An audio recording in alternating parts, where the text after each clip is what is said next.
Hello everyone, welcome to another lecture of A1.1 series. Today we are going to talk about German language structure. Very important topic. I've already discussed this in another video, but that's for advanced level. For A1.1 level, this video is very important. Without further delay, let's get right into it. So in German, you have three different possibilities to structure a sentence. The first is a normal sentence, which we in English also call declarative sentence. And a second form of a sentence is called W questions, or in German, W-Fragen. These are the questions that starts with W. I will go in depth into that. And the third one is Ja-Nein sentences, or Ja-Nein questions. And this is also very important to know, because in those cases you can answer with yes, yeah, and or nein. You are not expected to give a detailed answer. What are normal sentences? So in normal sentence in German, you have a subject, then you have a verb, and then you have an object or other component. But in the beginning of a sentence, you have a subject, and verb is always at the second position. This is very important, guys. Verb in a normal sentence in German is always at position 2. Let's look at this example. For instance, du hast ein Auto. You have a car. So you see hast from haben, and then obviously you have to know the conjugation. Hopefully you have watched the previous videos. If not, please watch them before watching this video. Du hast ein Auto. Hast here is from haben, and haben here is working as a full verb. So after du, which is the subject of the sentence, hast is here. So that means verb is at position 2.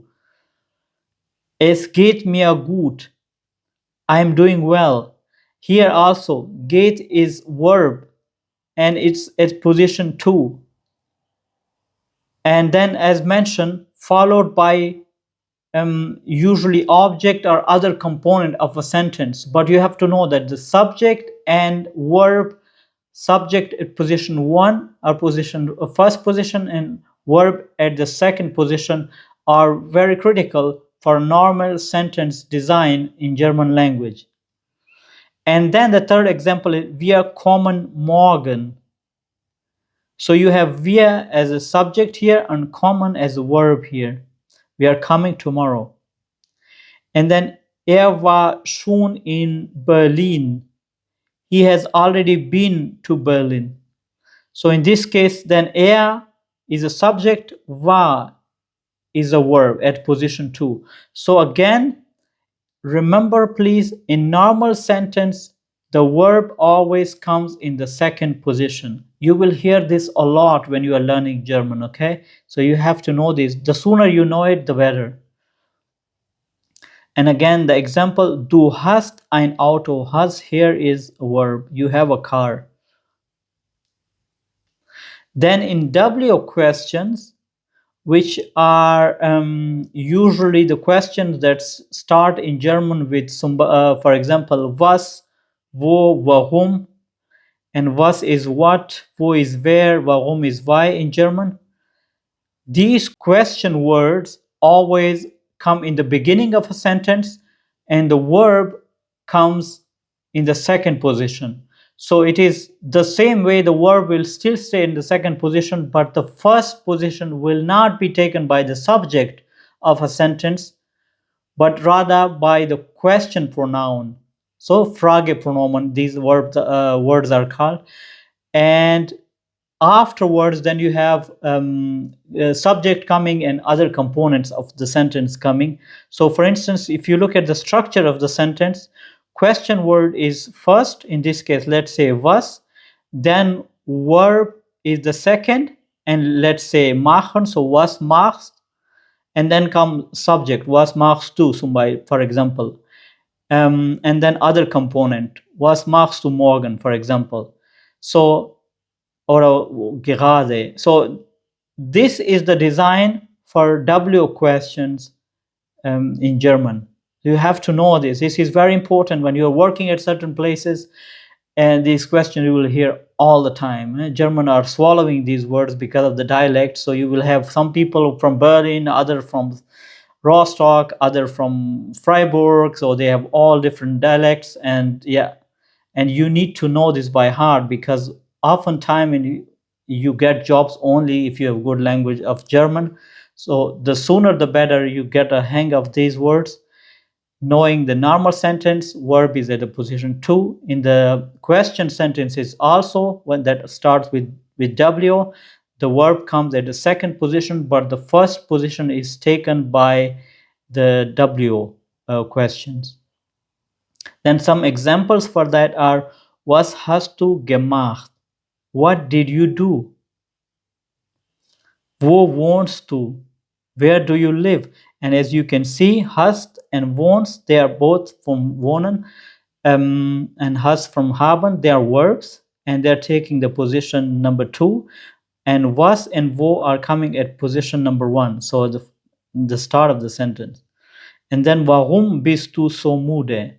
Bist von sein, warum, the question, so W question. So you have first W question, then followed by verb here. Warum bist du so müde? Why are you so tired? Wie heißt du? What is your name? Again, heißen. Wie is a question, W question, and then heißt, verb at the second position, followed by the subject. So as a reminder, in W question, the verb always follows the question word. The question word comes in the beginning of the sentence, and the verb comes afterward. And the structure is like that you have a question word followed by the verb, followed by the subject, and followed by other components. Example for that is Warum bist du so müde? Why are you so tired? Now, Ja, Nein questions, these are extremely important as well. I wanted to go in detail on that, but maybe some in the future someday.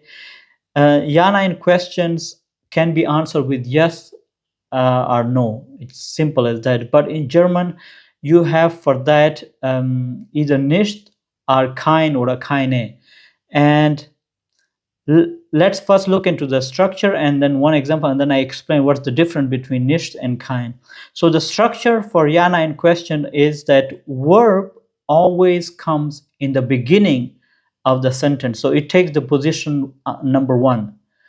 That's the only sentence structure, by the way, out of those 3, where verb comes at the first. Usually verb in normal sentence is at the position number 2, always, okay? So verb here you have in the start, followed by the subject, and followed by the other components. Examples for that is hast du Zeit? Do you have time? So hast from haben, du subject, hast is the verb, and Zeit is the other component. Yeah, in this case it's the adverb. So do you have time? Then bist du müde? Are you tired? Are you tired? Bist in this case is from sein, it's a verb, du is a subject, and then müde.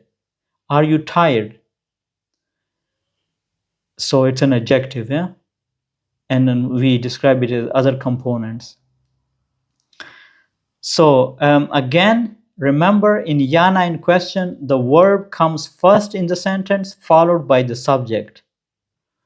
Examples are, hast du ein Auto? Do you have a car? The verb hast comes first, followed by the subject du.